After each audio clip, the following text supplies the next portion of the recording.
Kayo ang dahilan kung bakit di ako sumuko sa mga bagay na kung ba't ang luha ko'y tumulo. Ito ang mensahe ko upang aking ipahatid sa mga tropa, kaibigan, kapangkat at kapatid. Pasasalamat kong kay tagal ko nang gustong sabihin. Ang puso ko ang gumawa nitong aking awitin. Para sa inyong lahat, ito ang tanging paraan. Sa mga taong para sa akin ay palaging nandyan. Hambog. Kayo ang dahilan kung bakit di ako sumuko sa mga bagay na kung ba't ang luha ko'y tumulo. Ito ang mensahe ko upang aking ipahatid sa mga tropa, kaibigan, kapangkat at kapatid. Pasasalamat kong kay tagal ko nang gustong sabihin. Ang puso ko ang gumawa nitong aking awitin. Para sa inyong lahat, ito ang tanging paraan. Sa mga taong para sa akin ay palaging nandyan. Upang ako'y mabigyan ng kalakasan ng loob at manatili na nakatayo at di patataob na kahit na anumang pagsubok na nagdadatingan. Di ako takot pagkat alam kong may malalapitan. Pag ako ay mayroong problema na dinadala, akala ko ako'y nag-iisa, ngunit hindi pala. Alam nyo ba kung bakit?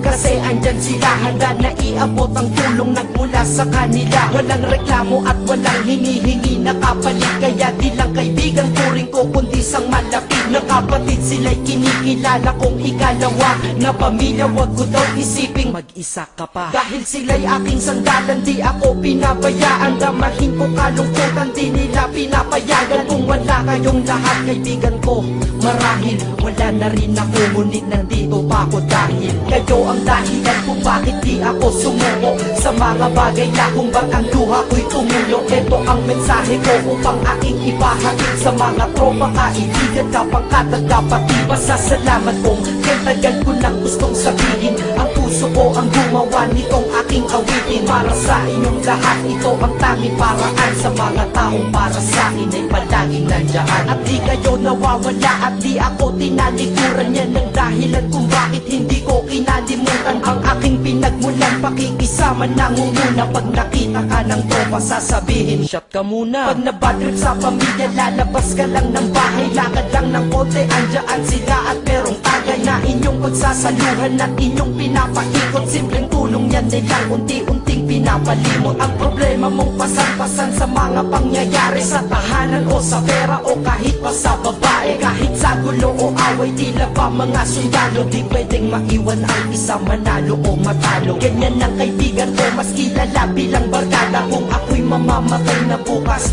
ako'y handa na. At kung may ikalawang mundo o buhay para sa'kin, sana magiging tropa ko kayo pa rin. Kayo ang dahilan kung bakit di ako sumuko sa mga bagay na kung ba't ang luha ko'y tumulo. Ito ang mensahe ko upang aking ipahatid sa mga tropa, kaibigan, kapangkat at kapatid. Pasasalamat kong kay tagal ko nang gustong sabihin. Ang puso ko ang gumawa nitong aking awitin. Para sa inyong lahat, ito ang tanging paraan. Sa mga taong para sa akin ay palaging nandyan. Kaya ako'y kontento na dahil kayo'y naging parte ng buhay ko. Sa kabutihan nyo, paano ko gagante? Magtatawagan ng mga tropa, kita-kita lang sa kanto. Pagkatapos didiskarte ng pichelyosi at baso. Papaikot ang sombrero para mag-ambagan tropa. Kahit 20 pwede na, basta lamang makatoma.